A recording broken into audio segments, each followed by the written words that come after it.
In 1974, this brand new title sequence burst onto our screens.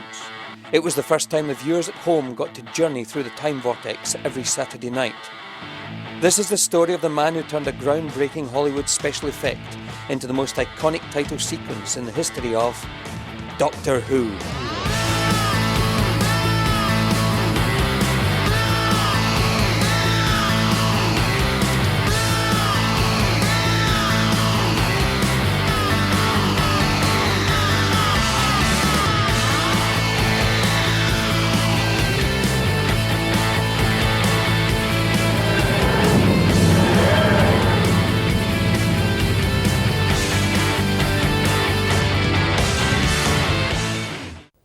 Well, I went into television in 1960. I studied graphic design at Royal College, and the options were to go into print design, advertising. I'd always been a great film fan. I wouldn't say a film buff, but my father was actually a manager of a cinema, so I practically lived in the place. Round about the late 50s, Saul Bass, an American, started designing title sequences for films by Otto Preminger and some by Alfred Hitchcock. And this was really inspiring because it was graphic design, it was typography, there were sort of simple graphic shapes, but they were moving. It gave it a whole new dynamic. And soon after I left college, doing a little bit of teaching, a job became vacant at the BBC, who advertised for a designer. So I boarded for the job and got the job. The first Doctor Who title sequence, people often ask, how did you conceive the whole idea, and what was your storyboard like? In fact, it didn't happen that way. Verity Lambert had come across some footage which was using this weird electronic technique, which they call a howlaround, whereby a camera, an electronic camera, linked to a monitor, is sending the signal around in a kind of loop, and then by playing around with various gain controls and contrast and so on, the image changes and it deteriorates. It was a property of this particular low-resolution black and white image orthicon camera that created this thing. I had a feeling that with all this electronic effect happening, there was no point in making an elaborate piece of type as well. It needed something simple to generate. It was the whiteness of that block of type that generated this really weird sort of Rorschach pattern. I think at the time I did the Patrick Troughton one. The main thing, the big difference of course, was using a face. During the session with Verity for the first Doctor Who series, one of the, I think it was the PA, stuck his head in front of the camera because we knew that the camera where the caption would go, and this amazing effect happened there. Verity thought it was too scary, much too scary, and but I filed it away and persuaded the producer of the Troughton one that we could use the face. So we photographed it deliberately with a kind of top light that would give a fairly symmetrical lighting on the features of the face. I decided to change the type, just to sort of fancied using a Times bowl at that time. The other thing I did there was to use a special kind of film white which I'd developed using a piece of polystyrene that had been ripped, the surface was ripped, and then when it was lit from the side, it would be completely black until it turned slowly, and then you'd get a raking light from all the little bits of polystyrene until the whole thing went white. I came to do the first John Pertwee Doctor Who title sequence after I left the BBC for a couple of years, and I realised that first of all there ought to be a designed logo. The first two didn't have logos, they were just simply bits of typesetting basically. And I thought that howlaround technique that we'd been using would be absolutely amazing when we came to do it in colour. Sadly, it didn't work with the new colour cameras. We therefore shot everything in black and white. We took a colour photograph of John Pertwee, but I used a black and white photograph of him to generate the howlaround technique. The new producer, Barry Letts, wanted to do a whole completely new kind of title sequence. You know, we'd had this howlaround technique working for 3 different versions. And I wanted to do something that was really spatial, gave you a feeling of depth, you know, whether it was going to outer space, whether it's going back in time. And I, like all my colleagues, have been absolutely knocked out by the Stargate sequence in Kubrick's 2001. The Tom Baker title sequence was actually shot out by a company called General Screen Enterprises. There was so much graphic work that the 2 rostrum cameras inside the BBC always seemed to be booked. And we were allowed to go out to Slough or Maidenhead or Uxbridge, the various companies that had the facilities. And I had to find a camera that had a motorized track as well as a motorized bench.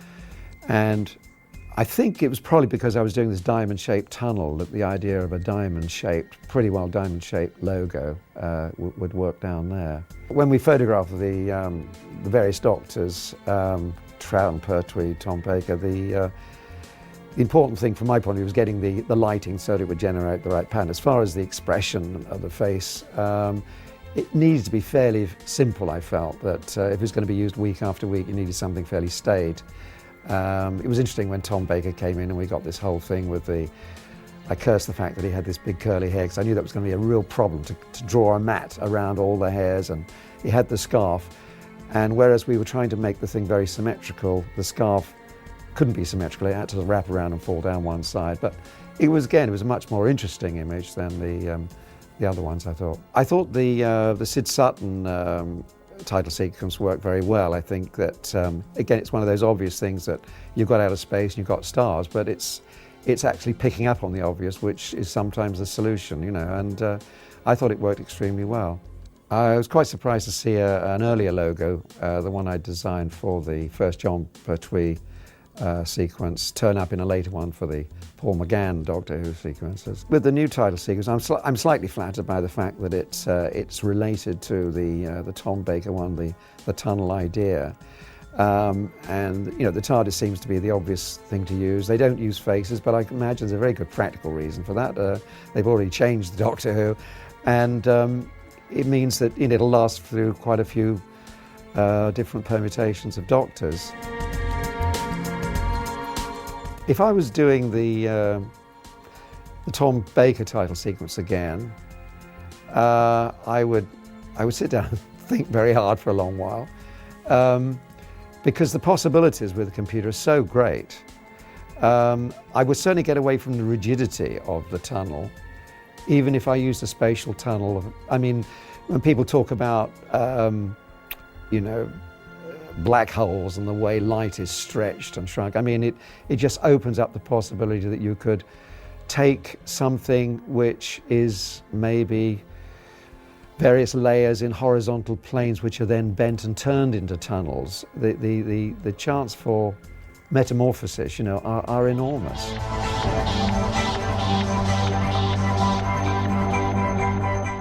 To create this sequence, we use a technique called Slit-scan. This was a typical of the kind of camera we used, rostrum camera, also known as an animation stand, used mainly for filming ordinary conventional animation, shooting down onto drawings, photographs and so on. And it would normally shoot a sequence of frames while it's moving. But for this technique, which relies on a long time exposure, we would have the camera locked on one frame. The whole background has to be completely opaque, except for this slot which lets the light through from the light box. And behind that, we have a pattern which is created by sticking down strips of polythene. These are just strips of torn polythene bags. But by putting a polarizing filter behind that and another polarizing filter underneath the camera and having one cross at 90 degrees, the background goes black and the stress in the polythene shows up as a series of rainbow colors. And this is the pattern that is slowly moving through the slot that creates the walls of the tunnel. It started up very, very close inside a specially drawn slot, and then it would track away up the column. So the combination of that bench moving with the polythene pattern and the camera tracking gives us one frame. The next frame is almost identical. There's very slight differences. The position in which this table moves. It will start possibly, it was probably in the region of 1/10 of an inch further back, and the next frame, again, the increment will be the same.